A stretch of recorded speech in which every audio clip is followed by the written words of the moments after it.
Today on the Self Smarter podcast. I would loosely say feedback is constructive, whereas feed forward has aspects of that, but it goes a step further. It's more intentional about the person. Hi, we're Danelle and Megan, the hosts of this conversation-centric podcast for leaders seeking to be better every day. Whether you choose to be a leader in the workplace, at home, or in your community, we believe the most effective leaders are equipped to not only be self-starters, but self-smarter. Hello and welcome to Self Smarter. I'm Megan and this is my friend and co-host Danelle. Hi. So, just right out of the gate. Okay. I mean, it's all I can do to get through this. Yes, listeners, just brace yourselves because this is going to be a bit bumpy today. I have a got the feeling giggles. we have the giggles. Because our topic today is feedback versus feed forward. And what happened about 5 minutes ago? Well, we were warming up and kind of doing a dry run, and we had been saying the word feed forward. And finally, David, our producer, he looks at us and he said, "Are y'all saying feet forward?" And so, you know, the latest leadership craze. Feed in the workplace. So anyway, It's gonna get rocky. Yeah, it went down a dark road for half a minute, and I learned a lot of things Y'all that can I'm imagine. not willing to share on this podcast. But you can give me a ring, and I'll fill you in on some things that this 50-year-old We didn't didn't know those things. No, anyway, it's funny, but we are talking about a topic. I have not been very familiar with this. Yes. But we felt like it was imperative to share. And however, it's feed forward. F-E-E-D. So if we get a little lazy in our enunciation and It sounds like and feet. you think they're like, why are they talking about feet? It's not. It's not. Okay. So it's a play on words. All right. Feedback versus feed forward, but we're going to talk about that in a minute. Yeah, we are. Because in our last episode, we started to tell, during our music moment, we started to tell a story about New York City. And you said, I asked you in a speed round or icebreaker question, what would be the one song that you would sing to the world if the world were listening? Yes. You can only play one song. And you said Man in the Mirror. And then you started to tell a story. And I said, wait, don't tell that story. Let's hold it to the beginning of the next episode. Right. A little hook for all of you. So we were expecting to open up with that instead of feet forward. But alas, things change. So let's talk about that.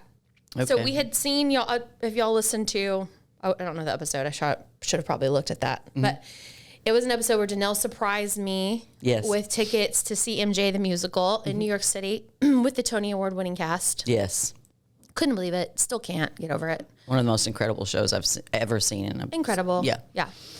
So after the show, so what happens during the show is it's amazing. After the show, who knew the night was just beginning? Because what happened was we walk out and we're all hyped up on MJ. Oh, yeah, just singing the music. Yes. Yes. And I mean, I cried and I had laughed and we had both had a great time. Walk outside and inevitably, when you're on Broadway in the late show, there are rickshaws and cars galore. It's like they pile up, right? Well, the cars are galore, but they're not available. So what ends up happening is the rickshaws. So they nab up anybody who's left. and these are the bicycle versions, not motorized. So we got pedaling going on. Pedaling and lights. Lights and to my joy and extreme excitement, most of them now have these killer kick-ass Bluetooth speakers on them. That's right. And they encourage you immediately to hook up your phone. And now that I'm thinking about it, he probably downloaded all my data. Anyway. And then in a very quick moment as we're getting into the rickshaw, because now I'm excited about the music because we're singing. Yes. Is I failed to listen to how much this would cost. Yes. It wasn't a number. It was a number that said, I don't know, like Smart. it was very smart and deceiving. Yes. Very deceiving to two very excited women. Yes. So we're going to cut to that in a minute. However, so we get in this, we're probably on 47th, somewhere between 47th and 50. Well, the apartment at the time was in Chelsea, so we're going 18th. So we're going a good 30 blocks. Yes. Like we're, Almost. yes, at least. That's a bit of a hike. That's a hike. On a bike. On a bike. Oh, I like that little rhyme. On a bike. Well, I am DJing Yes. And this speaker is big and it's loud. Really loud. And I crank up, which was my Man in the Mirror song. And to our surprise, we thought it was just going to be our own little party. Totally. And it was just going to be us singing. And I love that song. And well, as we're driving through Times Square, yes. people are stopping. Yes. Not because we're about to run over them, but they're stopping. Well, it could have been a little bit of that. They're so excited and they start singing in the song. So the guy driving was very smart because he would stop and people would just start clapping and dancing. So then my seated position then became the standing position, arms waving all the way down 8th Ave. Yes. And I mean, we are having a ball with It played multiple times. And it moved people. Oh. People were cheering and not just in Broadway, like you would think, oh, they just got out of the musical. No. All the way to the apartment. All the way to the apartment. And I mean, and then when he would stop at a stoplight, thank goodness, he would go around in circles. And so that would bring even more people to the center of the concert, which was ensuing out of this rickshaw led by Meg and I. Anyway, it was a magical moment. So when she asked in the icebreaker in the previous episode, what's one song that you would play that would unify the world? Well, I personally saw it because we unified New York City. We did. With a 20-minute rickshaw ride that ended with a nice little tab. Yes, it did. that fun experiment was a costly one. It was a very costly one, and I about choked because I had nothing on me. What would you say would be a fair price for a ride from 47th to 18th Street? I mean, if you think about an Uber or if you think about a cab, you're going to run anywhere from, and I take these rides all the time, so $20 to $40, depending on the time of day, is what that would normally cost. Like 15 to 25. And it maybe in a Uber Black, if there were 4 or 5 of us, it's going to cost 50, 55, whatever, tops. Max. And that's prime time. So I remember asking, well, how much do I owe you?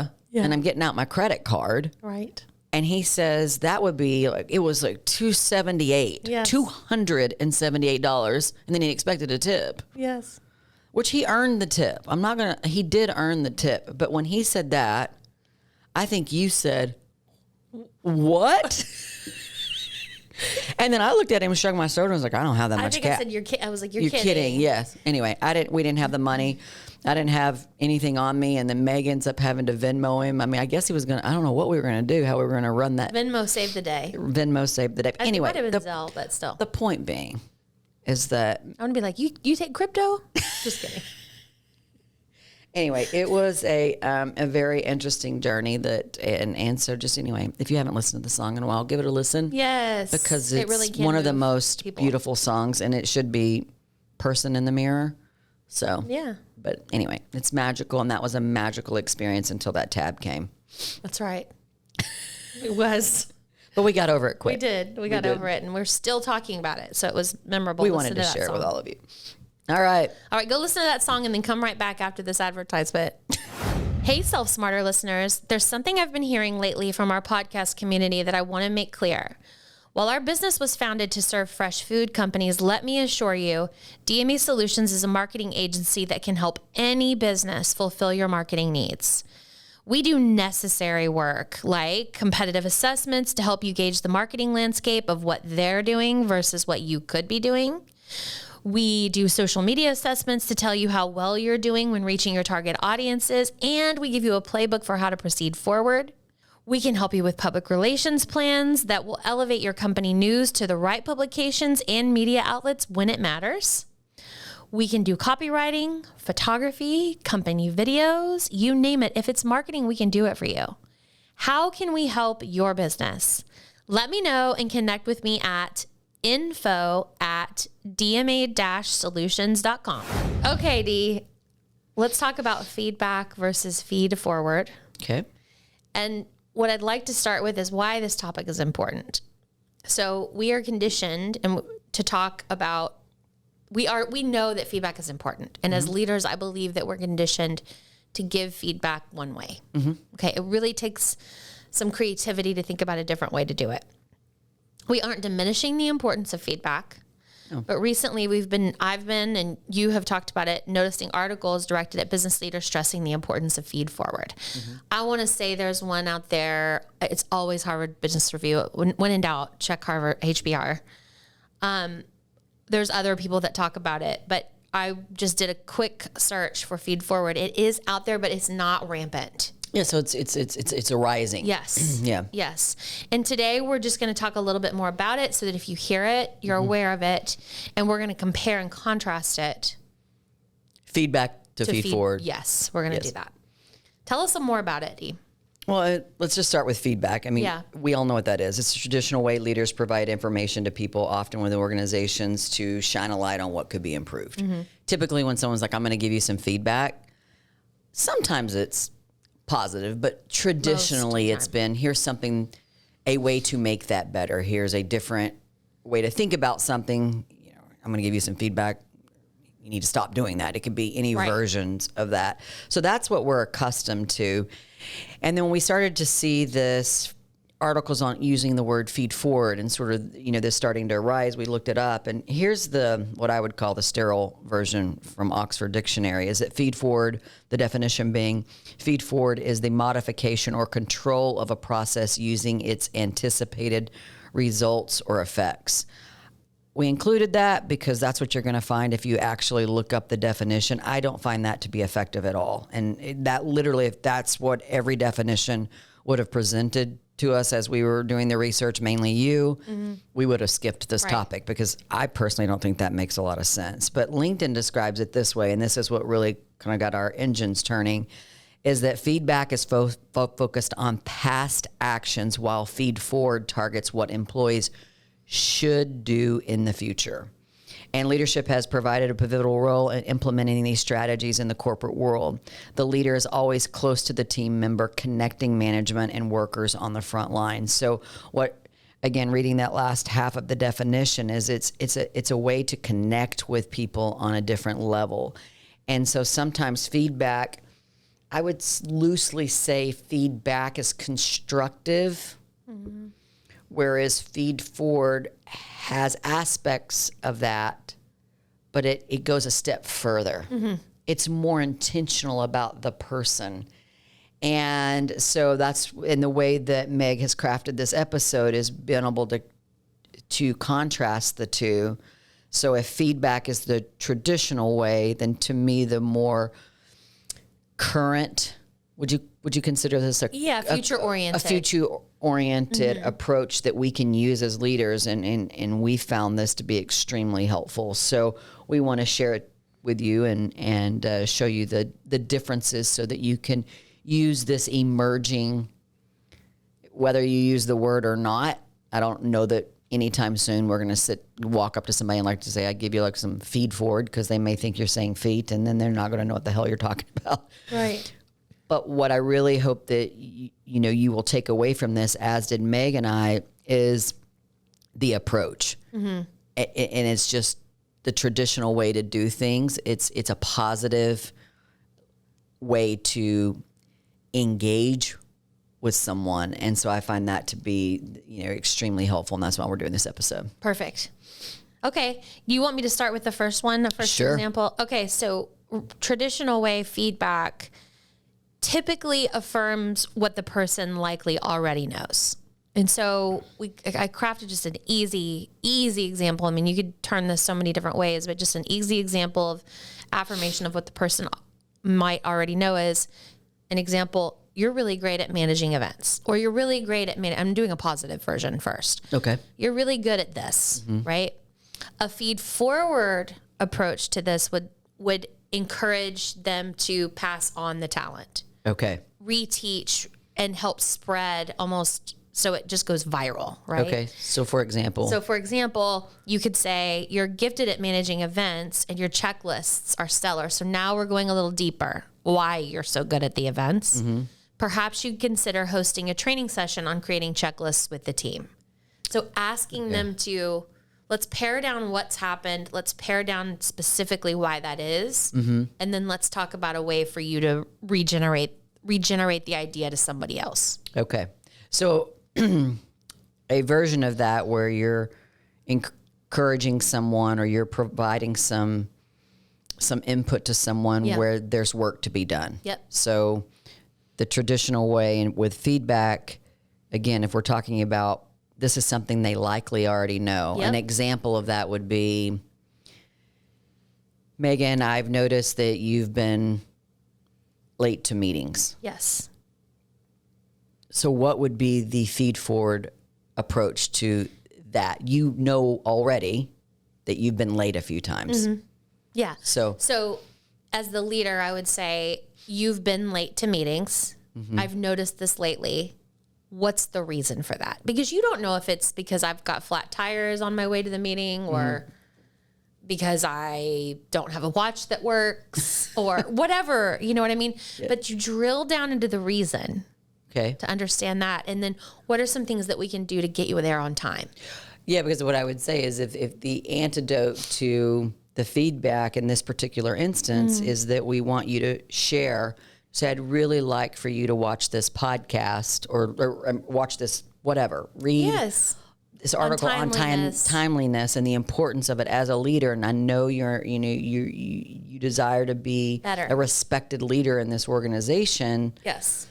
And then once you've worked on this, I would appreciate, and I would think it would be good for you in this organization for you to talk about how you dealt with tardiness. And owned it. And own it. And so, again, that's where a more progressive approach is that you don't just stop with, here's the issue. That's right. You've been tardy. That's right. Multiple times. Yeah. You encourage that individual, whether it's something they're doing well or something they're struggling with, to take it a step further. And that is the feed forward approach. Correct. Got it. And ideally, when I get into being on time, I'm then noticing people who are also not on time, and I'm talking to them about what I have just gone through and what I've learned, and now I'm passing that on and asking them to pass that on. Absolutely. Okay. All right. So the next one would be the traditional way with feedback is we identify problems. So again, this is a bit repetitive because I use the example, but let's go ahead and dive in. Yeah. So the example would be, see, here's why that idea won't work. Yeah, how many times do leaders say that? Wait a minute. We don't. We don't do it that way here. We don't. But I'm sure. No. I meant that was the example. How many times have I said to someone, that's not how it's done here, or that idea won't work? A lot of the times, it's the truth. We have tried that and it hasn't worked. But when we're a bit more conscious with how we're approaching people, the example is, we've tried that before. What do you think about exploring XYZ or adding something to that? How would you, if you know that hasn't worked in this organization, what are your ideas for changing that, making it better? Come back to me with those ideas. So not letting it just stop at that hasn't worked. It's kind of belittling. It is. And again, I don't think a lot of the times nobody means it's not intentional. Yeah. It's like, we've tried that. Yes. And so again, feed forward is inviting possibilities versus just identifying problems. That's right. Yeah, that's a beautiful way of putting it. Inviting possibilities. Okay, another traditional element of feedback is it tries to skirt confrontation. And I know this. I know this all too well as an Enneagram 9, and just that's my personality. Often people who try to skirt confrontation, take it from me, is we like to use the phrase praise sandwiches. Ugh. So when giving feedback, I know it's like, or somebody I've talked to before that they called it an Oreo, like the cookie, the cream, the cookie. So there's a compliment, and then there's correction, and then there's a compliment, which really all that does is it masks the work needed. And people tend to leave those conversations feeling as though, well, at least that was feedback I was given, was I don't feel like that you're really correcting me. It's kind of like a pat on the back, when really my intention was a lot more serious than that. And I think that comes also before you give the contrast relative to feed forward, I think it's important to make a note there because we've been taught to do that. Yes. I mean, there are so many articles, business books written on when you sit someone down, you talk about what they do well, then you give them, constructive. And to me, I agree. Like, I need to know what I need to work on. Right. If you have a healthy culture and you have a healthy organization, there are plenty other times just to praise someone for the great work they're doing. That shouldn't be necessary in a moment where you have an opportunity to help someone grow. Yes. And we had to learn that. But we felt like we had to do that forever. And a lot of times they would just stop at the first layer of that cookie. Like, oh, Done. I'm great. Yeah. Everything's good. That's all they heard. And they would miss the important part that would make them grow and progress. Right. Because that's what that type of, again, to use the traditional word, feedback should be about helping someone develop and get to the next level. So anyway. So the antidote we have found is authenticity. Yes. And that's really, it can be hard. I know that sounds crazy, but it's hard for people to tap into the truth sometimes when it hurts. Yes. Like, how do I just get this out? And so what we have found to be successful is if we're approaching someone to give them feed forward, it's, I owe you a bit of coaching on this. I mean, we just pulled the Band-Aid right off. Like, I'm not going to tell you you look gorgeous today and then tell you I've got to give you coaching and then tell you look gorgeous again. You know what I mean? It's, I owe you this coaching because I want you to be able to see what I see. And let me tell you what that is. Because I'll give an example. Because you didn't prepare sooner than the meeting and you waited to the last minute, which is something that happens in work, life. The copier didn't work, and and then you came to the presentation with the customer without the presentation. How are we supposed to give a presentation if we don't have a presentation? And then it's talking about, okay, what can we do next time? And the answer's simple. Usually the answer is very, very simple. It's just calling it out so the person realizes that was a missed opportunity for a sale, or, in this instance, that's what I'm doing, but it could be a missed opportunity to connect with someone else in your own team. It could be a missed opportunity for them to show up as a leader in that instance. Right. So asking them for the ideas, what can we do about this in the future? Obviously listening to them come up with the ideas and then coaching them on what to do. The authenticity there. And there is no compliment. It's, this is a thing. We need to address the thing, and now we need to improve the thing. Yes. And again, I can't iterate enough. You should have opportunities in your exchange with the people you're leading to provide plenty of compliments, to praise people, but they don't necessarily have to be used as bookends relative to sharing with something that's something they may be aware of or may be unaware of that's holding them back. Right. And so I think that's what the important thing is, but it's something we've been taught as leaders is that's how you sit someone down or have an exchange to where you're giving someone information that is, I wouldn't say confrontational, but information that's where you're pointing something out that they need to improve on. Right. And I think, for people who, and not to belabor this one, but it is an important one because I think people do struggle with confrontation. What's the worst thing that can happen? Really, if I were talking to you and you asked me, how did that meeting go? And this is real life stuff that really happened. How did that go? Because I struggle with confrontation. And I would tell you, and you'd say, okay, so did she get the message? And I didn't know. Yeah. What I had to do in that moment was realize, okay, I've got to tweak that. So I allowed myself, and you allowed me, quite frankly, to mess it up completely, or try it and not close it so well, and then try it again and close it better, and then try it a third time and close it perfectly, where the person walked out of the room and thanking you exactly, and then thanking me. That's right. Because that's when that's the outcome that you're looking for is, oh, wow, she approached this in a way that I don't feel belittled. Yep. It's like a comfortable space where she can be real with me and I can be real with her. And I'm going to receive a thank you for this conversation. Yes, absolutely. Another example would be that feedback can often lack a plan of action.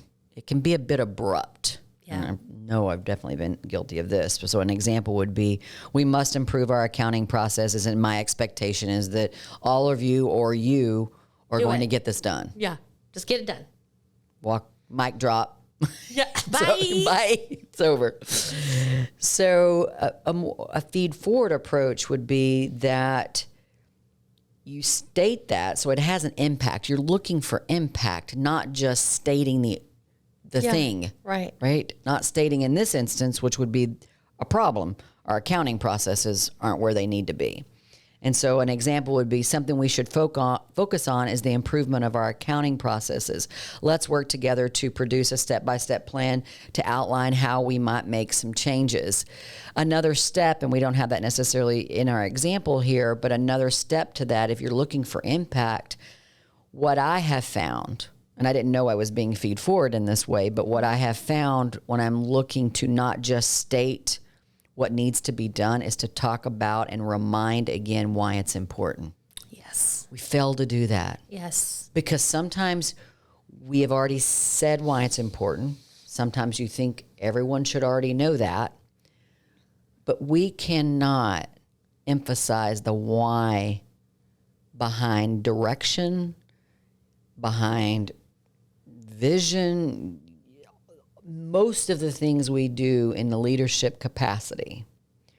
When we take the time to share the why, remind about the why, resurface the why it's important, that to me has been the most impactful way that I've been able to share direction, whether it's the whole company or with individuals, is when we take the time to think, oh yes, and I need to make sure I remind that could be on the front end. It doesn't matter what part of the sandwich it comes in. Right. The why is critical. And that's how I would think about this particular example. I don't know how Jordan can do it, but hopefully what we can do is share this, these examples, or at least this contrast with our listeners in our show notes, because it's so simplistic, but boy, when you read it, when you see it written like this, it's like, wow, I can remember to do that, especially if you're going into an exchange with someone that you're leading. These are just great, quick, easy to grasp reminders. So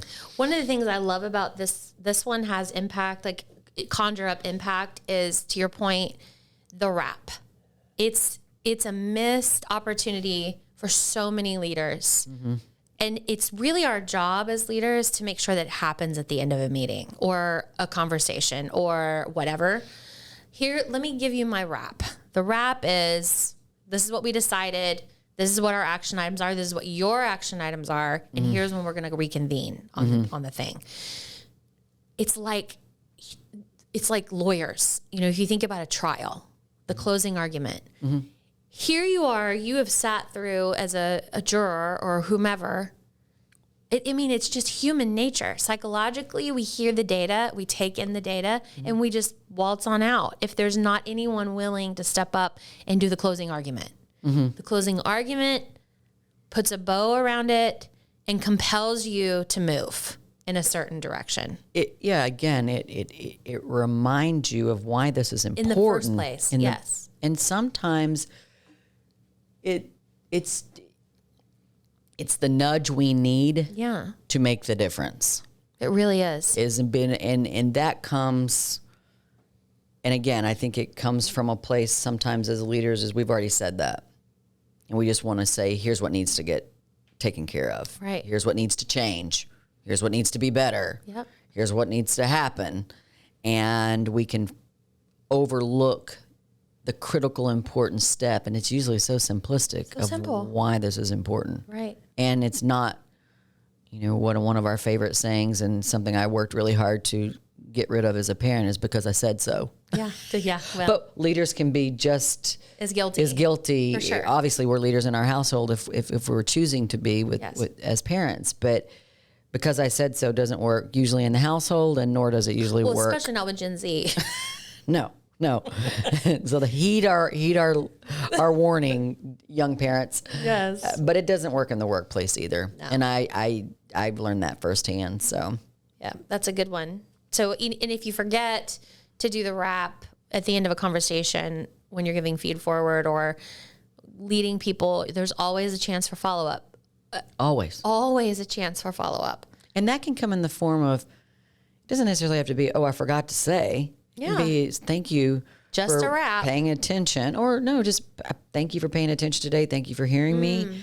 I want to remind you again why this is so critical to our organization or what we're trying to accomplish. And I look forward to seeing us make this better or fill in whatever it ends up being. So, and it's motivating. It is. The language, the approach is more motivating, I think, than you did this, improve the accounting processes by. Yeah. You know? All right. And then a final one is feedback usually comes from someone in authority. Mm-hmm. So I am your leader, and as such, I am the only person who gives you feedback. Mm-hmm. It doesn't have to be that way. In fact, in a feed forward environment, so now we're talking bigger than just the leader. We're talking about environment. Okay, culture. Yes, team. culture. Mm-hmm. It celebrates a group dynamic feed forward. So in other words, love it. Maybe it's not just the leaders giving the feedback or the input. Mm-hmm. It's the peers. It's the peer-to-peer, I want to help you conversation. I see you struggling and I have some ideas. I've been there. Mm-hmm. You know, here's what I see and here's how we might work together towards a solution. That was a hard thing for us to be able to emulate as leaders and then ultimately get people motivated within our organization to do. But once they started practicing this, it really was a game changer. And now we celebrate that. Yes, absolutely. I mean, people tell me all the time they can't live without so-and-so because she takes time out of her day. I'll call it. It's Jessie. Jessie does it. Jordan does it. Marcy does it. Everybody here does it. Yeah, I would say it's everybody part here of does it. How we are. It's our way now. Yes. It's just that some people they really need that camaraderie in order to feel it's not like I need it from Megan all the time. It's not like I need it from Danelle all the time. If I'm getting it from my peers, then maybe I should heed this advice. Yep. Good stuff. Yeah, really good. So things we've noticed as leaders, I would say in my early career, I would literally get sick to my stomach when I was given feedback. When you were giving it? Given. Oh, when it was coming to you. I would. Okay. Yeah, good or bad. Mm-hmm. And I was just telling you and David before this podcast started, I was given some feedback, good feedback. Mm-hmm. At the show I was just at this weekend, and it made me uncomfortable. This is something I've got to work on. I don't know. I don't know why. So you struggled with the compliment. I did. Okay. Yeah, and you know that. You always say, take it. Just take it. Yeah. Take the compliment. It really, and I'm working on this, so I don't want to come across as though it's worked out, because it's not. But I have found in leading millennials, they are so welcome. That was a huge shift in perspective for me as an ex-gener. Mm-hmm. I don't know if it has anything to do with that, but feedback for me was always scary. With millennials, they begged me for it. Mm-hmm. And you, please give us a thing. Please let us have a meeting, which is what started us having the progress plans. And then that wasn't enough. Yeah. You know, it was like they wanted more. And I found this article that we'll put in the show notes at recruiter.com. Millennials, they are ambitious and hardworking, and they want to feel valued in the workplace, and they invite open dialogue versus feedback. This means millennials also want to be able to share their opinions and bounce ideas around in a constructive and structured environment. This recruiter.com article reports that 32% of millennials dislike not having the opportunity to share their thoughts during the performance reviews in a survey hosted by TriNet. So the recruiter.com story was about this survey by TriNet, and they found that that's a lot of millennials. Yeah. It's a lot of the population of workers. Absolutely. They want it. They crave it. Whereas if you asked me the same poll at 25 or 30, I would have gone, no, I don't really want it. And that's just short-sighted. Yeah, and I think what's interesting is that I do think your personality plays a little bit into, and I say yours, I mean in general, into whether or not you're comfortable giving or receiving feedback. But I think the most interesting thing that you've elevated here that opened my eyes is, and because I know we lived through this, is that they wanted the chance to have dialogue Yes. versus just sit there and receiving it. Quiet. And so I think part of a feed forward environment is making sure that you are inviting their opinions, their thoughts. And even if you have someone who has a personality where they might be a little, not as comfortable in that time you're face to face with that person, hopefully most of these times are face to face or whenever, when you're having the conversation, that it literally is a conversation and you're taking the time, if you can't, and there's not a lot of, the person's not responding, that you're letting them know that it's okay to sit with that, what I've just shared with you, and I'd love to hear your thoughts next week or tomorrow. Yes. But knowing that not all personality types, or as we refer to much so on this, the Enneagram types, are comfortable with it. That doesn't mean they don't have thoughts about it. They need it. Yeah, and some of us are more, we can act on our feet a little bit more. Like we can be more in the moment with, oh, wow, and be comfortable with that, where some people aren't. But it doesn't mean one's more, one group is more dynamic or open to receiving feedback just because you might need more time to process it. So I think that's important for us. Again, it goes back to some of the genesis of this podcast and why we're doing this is because we want to celebrate the differences in people. And so leaders, sometimes we have to tailor the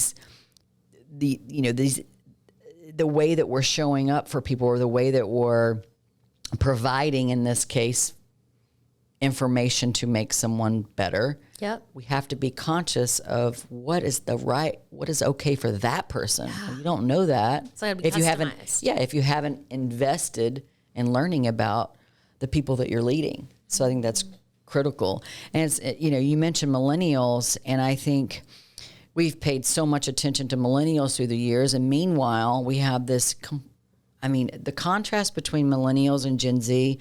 I don't know how many of our listeners out there have been studying up, and I'm sure you have. We're needing to, because Gen Zs are entering the workforce in a big way. You talk about two different generations. Wow, it's interesting. And we saw this article from Bamboo HR, is that obviously Gen Z is the youngest working generation, as I stated, but they are accustomed to receiving instant feedback, likes, dislikes, or engagements, or not. Yeah. And a lot of that a lot of that comes from social media, and they've grown up with it. They're the first generation to completely grow up with social media. And the article reports that it's no wonder this generation expects near continuous feedback. Therefore, our most important tip for recognizing Gen Z at work is to simply do it, and do it often.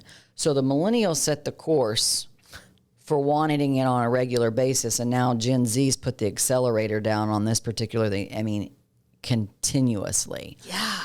And so, you mentioned our progress plans, which we've shared with our listening audiences, but just to refresh in case we have some new listeners, at DMA, we went through many iterations of how we get what we would consider performance reviews or performance feedback, and where we landed because of these generations and their need is that we have, and fill in if I miss any of these, because I know you've probably added some since I've been out of the day-to-day, but on a regular basis, every week, we have a one-on-one session with the individual and their leader.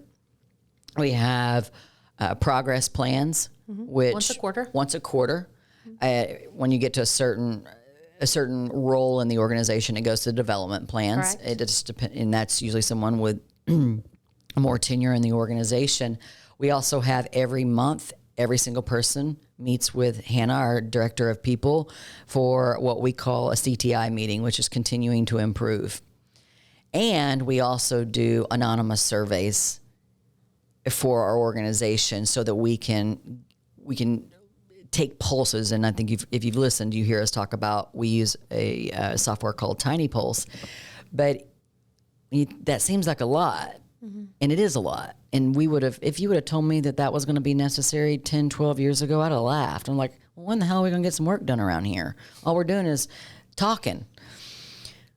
but the difference it's made and the ownership of the person who's, both, but it's a two-way, and it is positive as well as what I like to call constructive, because we all have things to work on, especially if we have the expectation to grow. So we want to be an organization, and we want to be the type of leaders that are not afraid or are not held back by giving constructive information to someone. And we're also committed, which is why we're doing this episode, to being better at it and not just doing it the way that we were originally taught as leaders. That's the difference, because I was going to say the way we were given, but the reality is that's obsolete as far as I'm concerned. Absolutely. Yeah. So, I mean, I was given, in my 20s, I was given feedback when something went wrong, and period. And that's it. Like, that's broken, go fix it.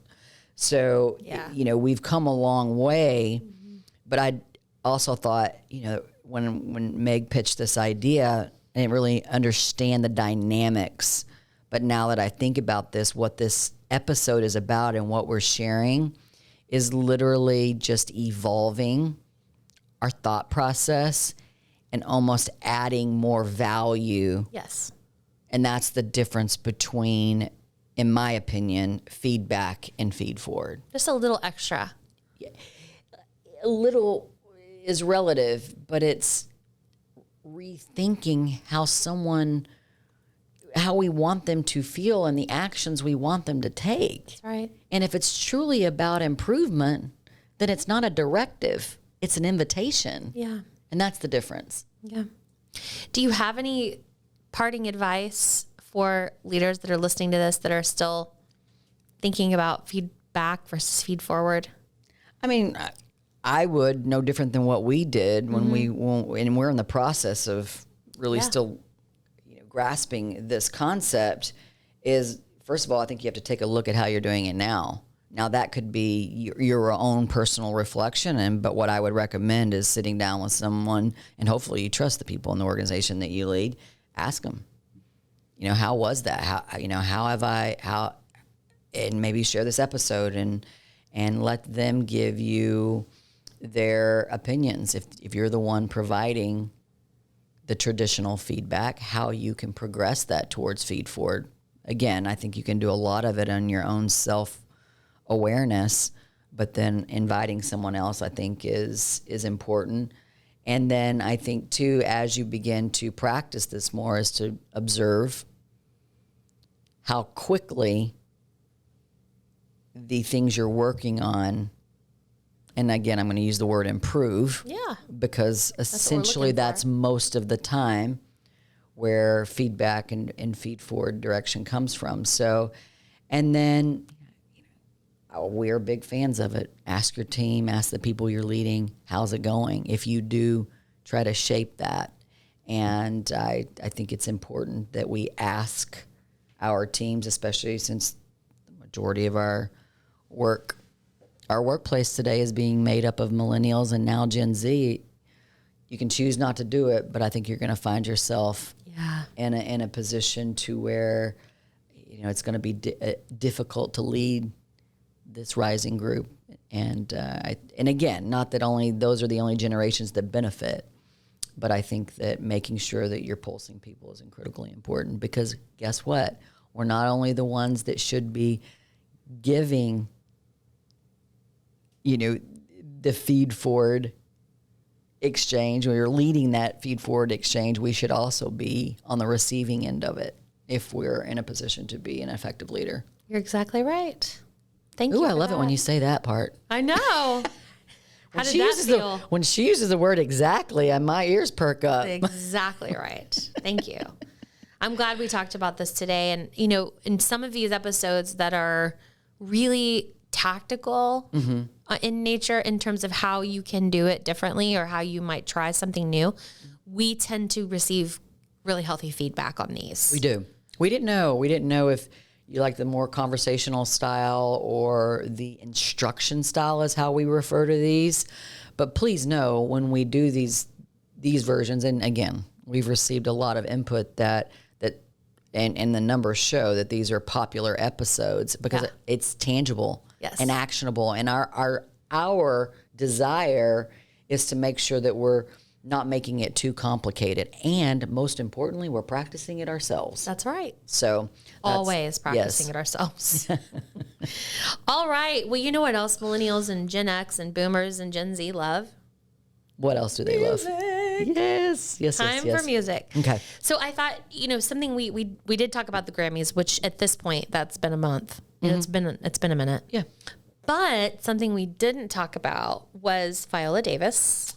I just kind of skirted over that. You did, because that's amazing. Yeah. I mean, this is someone that you and I, her acting skill is obviously amazing. President, yeah. Yeah. And we follow her on social media because she's very inspirational from a human standpoint. She is. And she's a leader. And she celebrates mental health, and yes, she does. She celebrates things that sometimes are topics that aren't so fun. No. But she does it in a way that makes you feel very good. Yes. Yeah, and very feed forward. Yes. Quite frankly. Yes. So I wanted to mention her during Music Moment.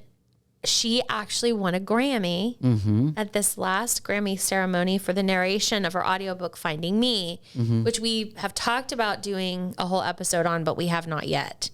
I feel like I need to listen to it. Yeah, because I read it. I read it a year ago, and it was and you gave it to me, and it was incredible. I gave it to all my girlfriends. Yeah, it's an incredible read, but I now want to go listen to it too, because I can't imagine only reading Broken Horses by Brandi Carlile without her voice. Because I tell people, they're like, oh yeah, I read that book. I go, no, go listen. And now that she's being celebrated as a Grammy winner, which by the way, winning that Grammy made her, do they pronounce it EGOT? EGOT. And she's only the 18th person in history to win an Emmy, Grammy, Oscar, and a Tony. Which is claps. Claps. I mean, bows. Yes. So it was a to special. Miss Davis. Yes, it was a special, and it's interesting, studying how people get to that designation. I know. And how she was able to get there is obviously there's the acting. But then to receive a Grammy for her audiobook, which is again, her story, she does not skirt around the difficult parts of her story, which makes her an incredible storyteller. And her voice is just, it's so soothing. Right. And the acting that must go into the reading, because I'm sure she feels it. Yes. And those words that she's written. I mean, it's just like Brandi, you know, how was Brandi nominated? I don't know. But I don't know.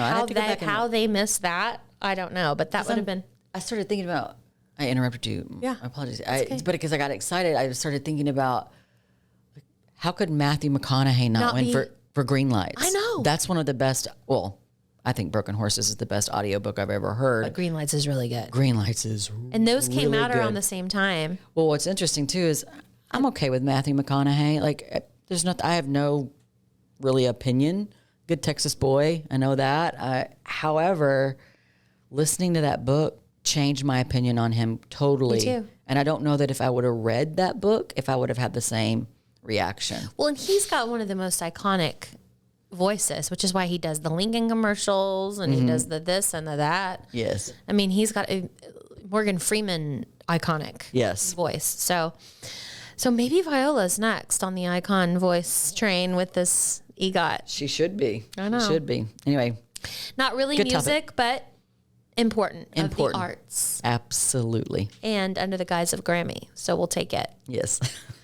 All right. Thank you, listeners, for joining us today. We hope that these tips today, the feedback versus feed forward, are helpful to you in your everyday management and leading of people. Be sure to refer to the show notes, and please do tell a friend about our podcast. We'd really appreciate it. Until next week, we send you into the week with grateful hearts. Goodbye, everyone. As always, you can connect with us on Instagram and Facebook at Self Smarter Podcasts. You can also leave a rating or review if you enjoyed what you heard today. Not only does this mean so much to us, but it also helps other leaders and future leaders find our community. Thank you for taking time out of your day to join us in becoming Self Smarter. This podcast is produced by Snacks Media, and music is from a free platform. Well, that is until Brandi Carlile reaches out to us to write the original score for our podcast. Friends, have a great rest of your day.